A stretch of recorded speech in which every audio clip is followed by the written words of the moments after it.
We're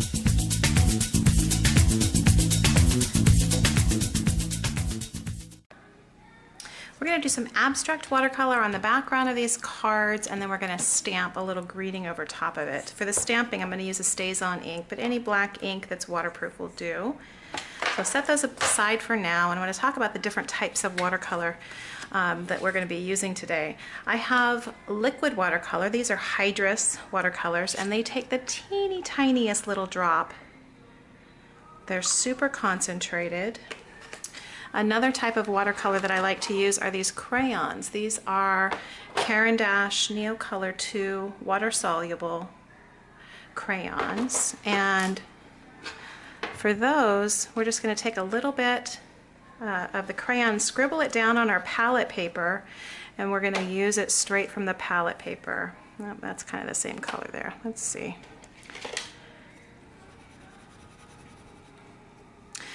Another form of watercolor that I like to use are these watercolor markers. These are Tombow dual tip watercolor markers, or brush markers, and they will work as well for watercolor. And then last but not least, just your traditional watercolor palette set. You always want to mist those with water first just to get the colors activated. And let's get started.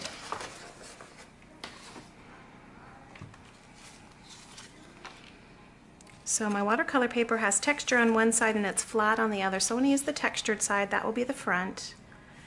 There's a couple of different ways that I can attack this. First, I can come in with a clean brush and color in some area with just plain water. And here I'm going to pick up this hydrous, really concentrated. So I'm adding a little bit of water to that to get a nice puddle. And then when I just drop it down on this watery spot, see how it does its own thing. It just sort of bleeds out, but you see how concentrated that color is.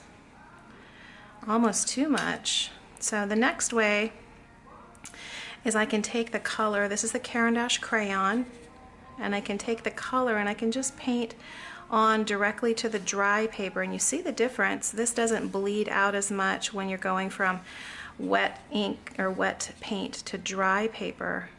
You have a little more control about where it goes. Now, once I let those two colors touch, look what's happening. This one is pushing into the other one.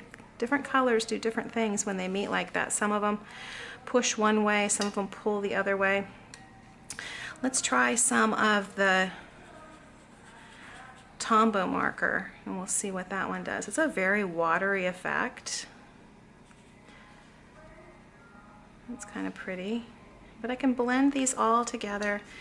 Let's try some of this watercolor here. I'm going to move it from my palette onto my palette paper, and I'm going to actually create another color by pulling in some green. I'm going to make this more of a blue-green color. And again, all of these colors are blending together on the surface. Maybe I want to just doodle with watercolor.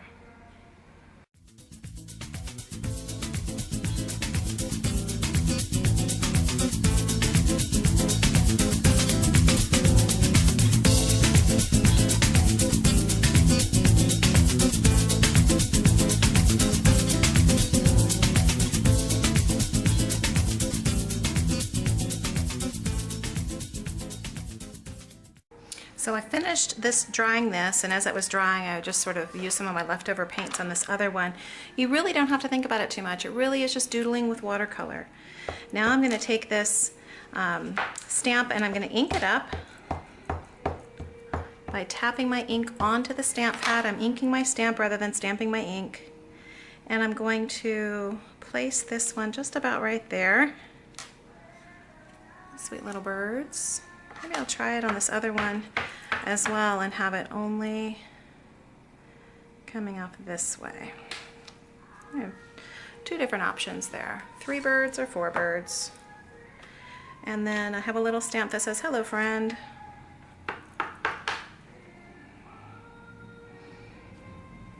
I'll put up there.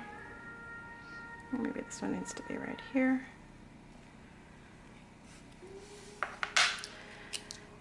Easy as can be.